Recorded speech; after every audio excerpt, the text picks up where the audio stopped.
Next है if the diameter of the base of a cone is 56 centimetre and its curved surface area is 3080 centimetre square then what will be its volume.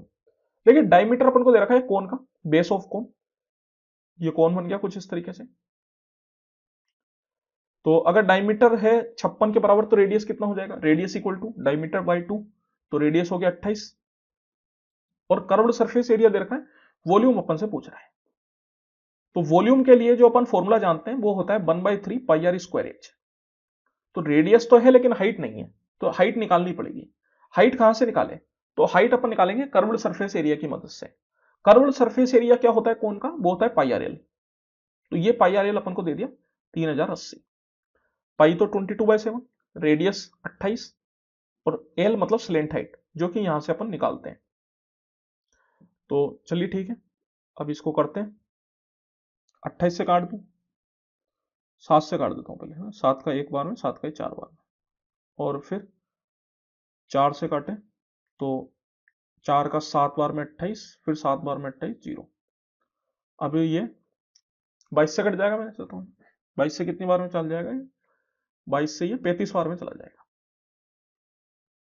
क्योंकि 11 से ये 70 बार में जाता, तो फिर 2 से और 70 मतलब 35, तो स्लेंट हाइट आ गई 35 के बराबर। तो ये होती है अपने पास slant height, that is equal to 35। तो अभी भी अपन को हाइट चाहिए, बिकॉज वॉल्यूम का जो फॉर्मूला है 1/3 पाई आर स्क्वायर एच, उसमें हाइट की जरूरत होती है, स्लेंट हाइट की तो जरूरत होती नहीं है, लेकिन अपन को तो मिली है स्लेंट हाइट। तो अब अपन को हाइट भी निकालनी पड़ेगी।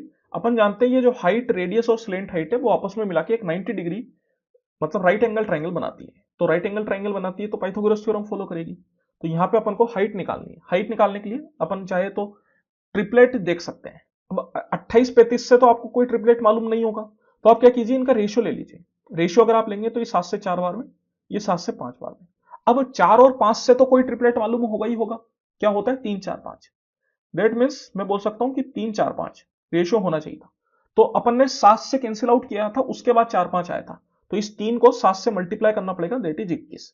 तो अगर यहां पे मैं बात करूं तो 21 28 35 भी एक ट्रिपलेट बन जाएगा। तो मैं बोल सकता हूं कि जो हाइट है वो इक्वल टू हो जाएगी 21 के बराबर।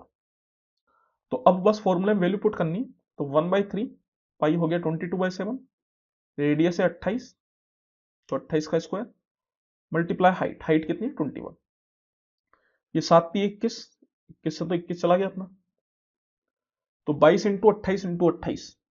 यहां पे आप यूनिट डिजिट से चल सकते हो, बिकॉज अगर आप देखेंगे तो यूनिट डिजिट अलग अलग है। दो ऑप्शन की सेम है लेकिन कोई दिक्कत नहीं, क्योंकि जीरो नहीं आने वाला।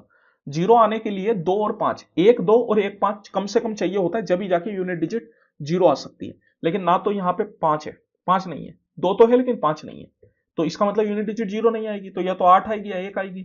तो बस आपको कुछ नहीं करना, यूनिट डिजिट को आपस में मल्टीप्लाई करना है। तो देखिए 8 इंटू 2 16, और 6 into 8 8 6 48, that means unit digit क्या है 8 है। तो 8 के हिसाब से क्या आंसर आ जाएगा, ऑप्शन नंबर 1।